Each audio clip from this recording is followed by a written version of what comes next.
اسلام جو پھیلا تھا وہ مخلوق کے ساتھ اچھے تعلقات کے نتیجے دیکھ کر پھیلا تھا. عبادات دیکھ کر اسلام نہیں پھیلا تھا. اسلام پھیلا تھا اخلاق دیکھ کر. کیونکہ مخلوق کا جو واسطہ پڑتا ہے وہ اخلاق والا پڑتا ہے. اور وہ قومیں جو بہت بڑی دشمن تھیں, ٹوٹ پڑی تھیں مسلمانوں پر, اور سیاسی اور عسکری طاقت ان کی بہت زیادہ تھی, اور اس لیے انہوں نے سیاسی اور عسکری طاقت کی حکومتوں کو شکست دی تھی. ملکوں پر قبضہ کر لیا, مسلم ملکوں پر قبضہ کر لیا, خون کی ندیاں بہا دی.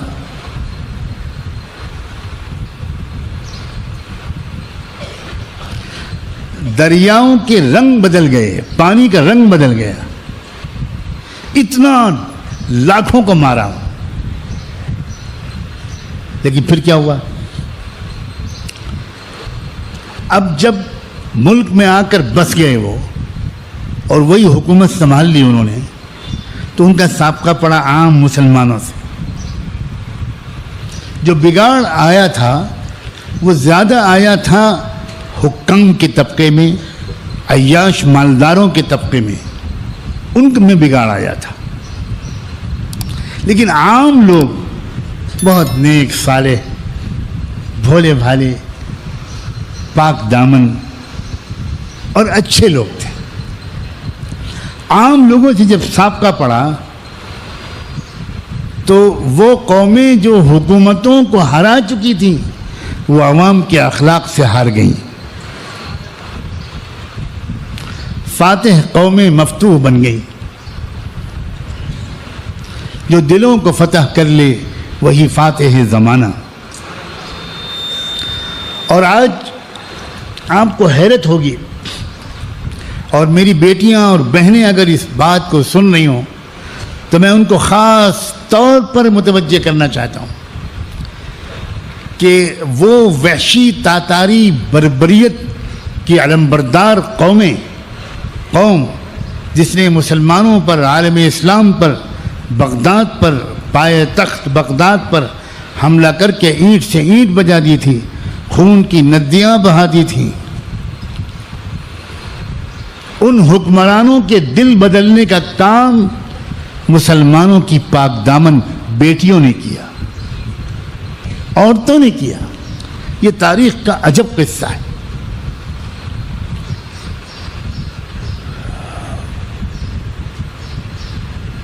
وہ جب فوجی حکمراں, عمراء, جاگیردار, صوبیدار, سالار اور سپہ سالار, افسران, حکام جب آ کر اس ملک میں بسے تو انہوں نے مردوں کو تو شہید کیا, قتل عام کیا بڑے پیمانے پر, عورتوں کو گرفتار کیا, لڑکیوں کو قید کیا, اپنے گھروں میں باندیاں بنا کر لے آئے.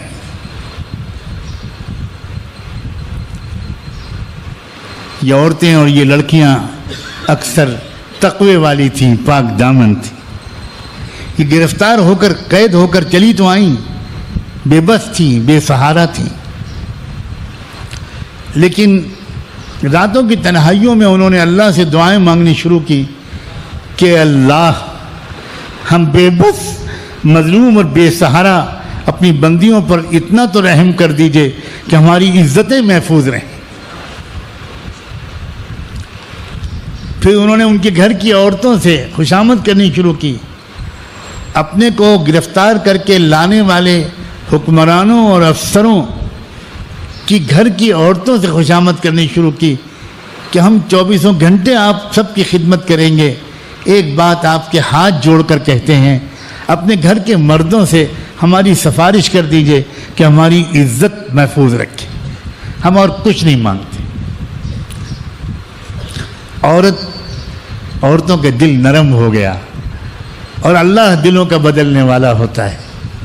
ان لڑکیوں اور عورتوں کا, ان کنواری دیوشیزہ خوبصورت بچیوں کا یہ ایمان اور عزم و تقوی اس نے ان کے دل پر اثر ڈالا اللہ کی امر سے، اور ان عورتوں نے اپنے گھر کے مردوں کی خوشامد شروع کی کہ بہت رو رہی ہیں وہ، اور کہہ رہی ہیں کہ ہم سب خدمت کریں گے، ہمیں کوئی شکایت نہیں، حالات تو اللہ کے امر سے آتے ہیں، ہم اللہ کے امر کے سامنے سر جھکاتے ہیں۔ بس وہ بیچاری یہ کہہ رہی ہیں کہ آپ لوگ ان کی عزتیں نہ لوٹیے گا۔ تو ہونا تو کچھ اور چاہیے تھا، مگر جب دعا کوئی کرتا ہے تو اللہ کیا کر سکتا ہے۔ ان مردوں میں سے اکثر کا شاید یہ جواب تھا کہ ٹھیک ہے، ابھی تھوڑے دن تو ہم ان کی بات مانے لیتے ہیں، دھیرے دھیرے ماحول میں رنگ جائیں گی، پھر دیکھیں گے۔ اب انہیں کیا پتا تھا کہ رنگنا کس کی قسمت میں لکھا ہے، انہیں کیا خبر تھی۔ اب ہوا یہ کہ مردوں نے بات مان لی، ان عورتوں اور بچیوں نے خدمت شروع کر دی۔ تھکی ہاری رات میں یہ جب اپنی کوٹری میں جس میں ان کو ٹھہرایا گیا تھا اس میں بیچاری جا کر رہتی تھیں، تو ان گھر کی عورتوں نے رات میں کچھ رونے کی آوازیں سنیں تو بیچاری رحم دل بن گئیں، اور وہ جا کر اس کوٹری کے دروازے پہ کھڑے ہو کے سننے کی کوشش کرنے لگیں کہ یہ عورتیں لڑکیاں کیوں رو رہی ہیں، کیا بات ہے، بیمار ہیں کیا ہے، یا کیا کیا۔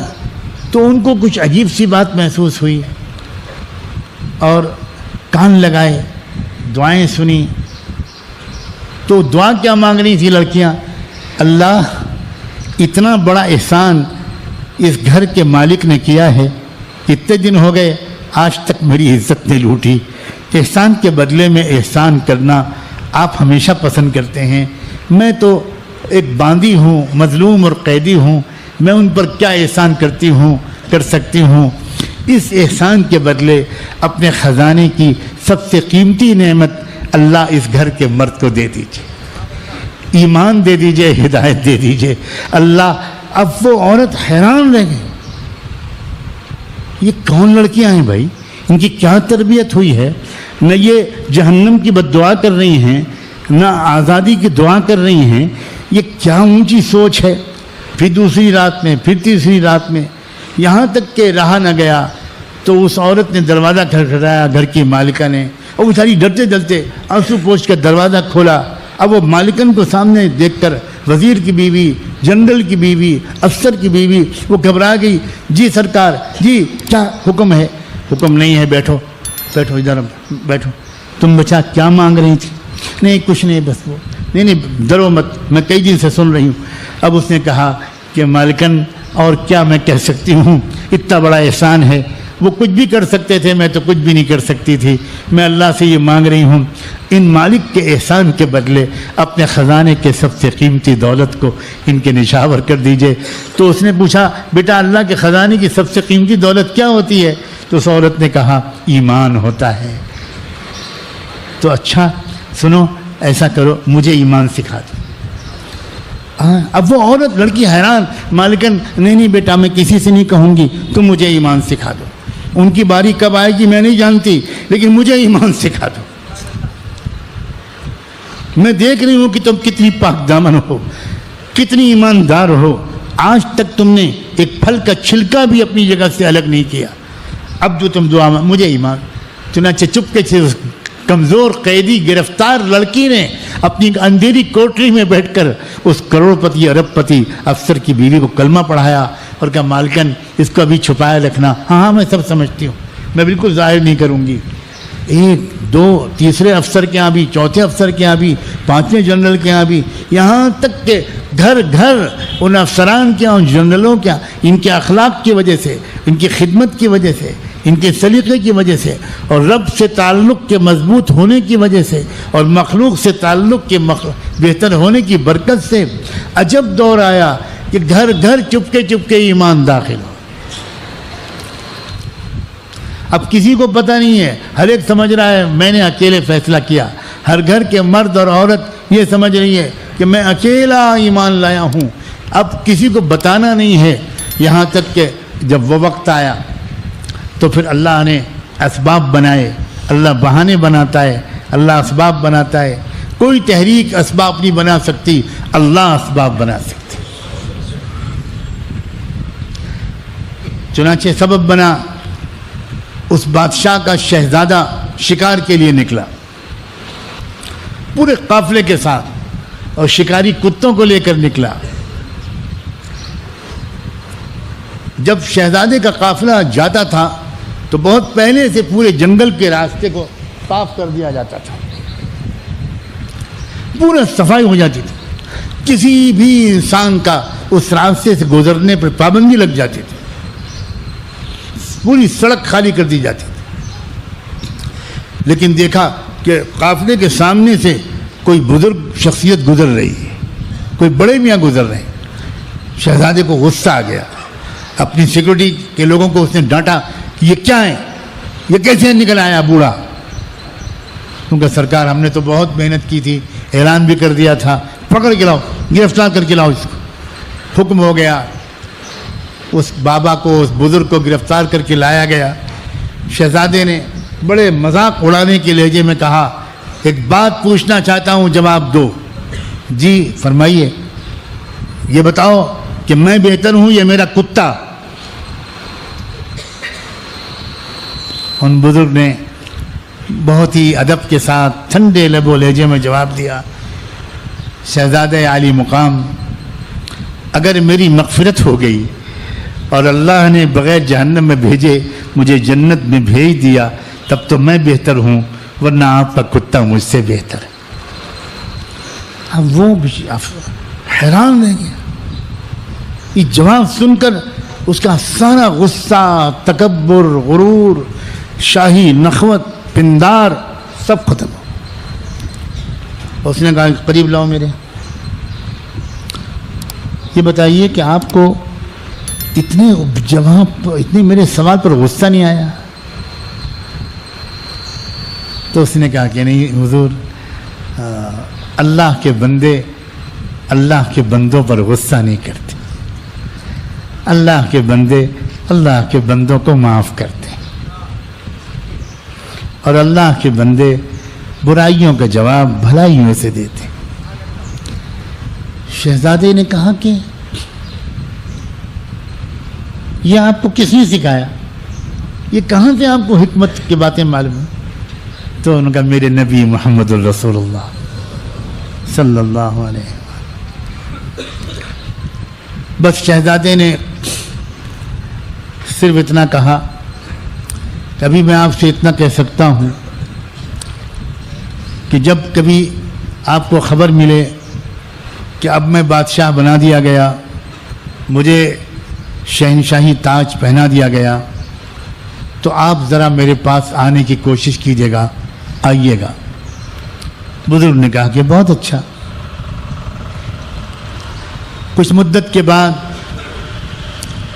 شہزادے کے والد بادشاہ کا انتقال ہوا، شہزادے کو بادشاہ بنایا گیا، اور ادھر کچھ مدت کے اندر ان بزرگ کا بھی انتقال ہو گیا، لیکن انہوں نے انتقال سے پہلے اس شہزادے کے نام ایک خط لکھ کر اپنے بیٹے کے حوالے کیا اور کہا بیٹا میں تو دنیا سے جا رہا ہوں، جب تم کو یہ خبر ملے کہ شہزادے بادشاہ بن گئے تو تم ان کے دربار میں جا کر اجازت لے کر میرا یہ خط ان کے حوالے کر دینا۔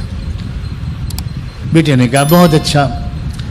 آ گیا وہ وقت، شہزادے کے شر کی تاجپوشی ہو گئی اور ان کو خبر ملی بیٹے کو، بیٹے دربار میں حاضر ہوئے، دربان سے جا کر کہا کہ مجھے ملاقات کرنے کی اجازت دے دیں، میں بادشاہ سلامت سے ملنا چاہتا ہوں۔ تو اس نے منع کیا کہ نہیں، یہ تو دربار شاہی کے آداب کے خلاف بات ہے۔ تو اس نے کہا آپ جا کر اتنا پیغام دے دیں، جو بزرگ آپ کو شکار کے درمیان ملے تھے ان کا بیٹا ان کا خط لے کر آیا ہے، اور باپ کی وصیت تھی کہ اپنے ہاتھ سے براہ راست ان کے مبارک ان کے ہاتھوں میں پیش کرنا۔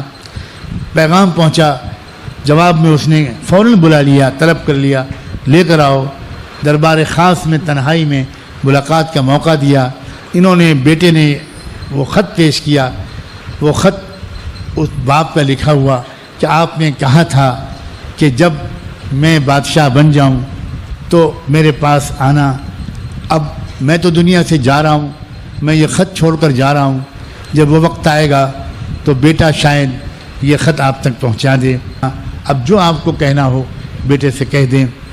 بیٹے سے کہا بیٹا میں اس وقت بہت متاثر ہوا تھا اور میں نے کچھ فیصلہ کر لیا تھا، میں ایمان کو چھپائے بیٹھا ہوں، میں ایمان تو اسی وقت لے آیا تھا، کیونکہ میں سوچ بھی نہیں سکتا تھا کہ ایسے جملے کا جواب، اتنے کڑوے جملے کا جواب کوئی میٹھے انداز سے بھی دے سکتا ہے۔ تو میرے دل میں ایمان اتر گیا تھا، میں ایمان کو چھپائے ہوئے ہوں، لیکن اب میں چھپانے کی ضرورت نہیں سمجھتا، ابھی تم یہیں میرے ساتھ قیام کرو، جو وقت آئے گا تو میں تم اطلاع کروں گا۔ محل میں ٹھہرا دیا گیا۔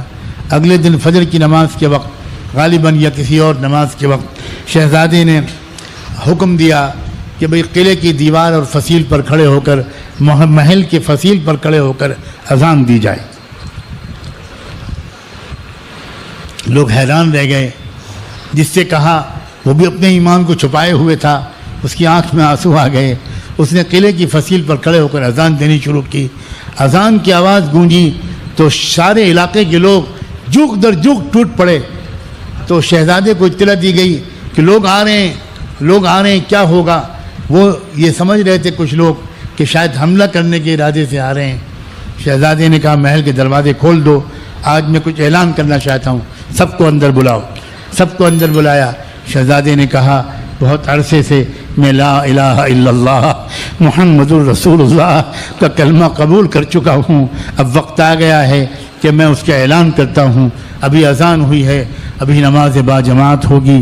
یہ سننا تھا کہ پورے مجمع نے نعرہ تکبیر بلند کیا اور کہا بادشاہ سلامت، ہم بھی 10 سال سے اپنے ایمان کو چھپائے ہوئے اس لمحے کے انتظار میں تھے ہم کہ کب آپ کی طرف سے اعلان ہوگا، کب پوری قوم ایمان لائے گا۔ اسی واقعے کو علامہ اقبال نے یوں اس کی ترجمانی کی تھی کہ ہے عیاں یورش تتار کے فسانے سے، ہے عیاں یورش تتار کے فسانے سے، پاسباں مل گئے کعبے کو صنم خانے سے۔ رب کعبہ کی قسم، ایک وقت وہ آئے گا کہ بھارت کے اندر بھی وہی تب منظر آئے گا، وہی منظر آئے گا، ایک بار پھر پاسباں ملیں گے کعبے کو صنم خانے سے۔ لیکن اس کا دار و مدار اس بات پر ہے کہ کتنی جلدی ہم ایمان والے اور غلامان مصطفیٰ اخلاق والے بنتے ہیں، کتنی جلدی ہمارا تعلق مخلوق سے بہتر ہوتا ہے، کتنی جلدی ہم نفرت کے جواب محبت سے دینا سیکھتے ہیں، کتنی جلدی ہم ان سب کی خیر خواہی کرتے ہیں جو بیچارے انجانے میں ہمارا برا چاہ رہے ہیں۔ ان کا بھی بھلا چاہنا یہ نسبت محمدی کی خاص تعلیم ہے۔ اپنا بھلا چاہنے والوں کا بھلا چاہنا کوئی کمال نہیں ہے، کمال اپنا برا چاہنے والوں کا بھلا چاہنا ہے۔ یہ کمال دکھایا تھا محمد الرسول اللہ نے۔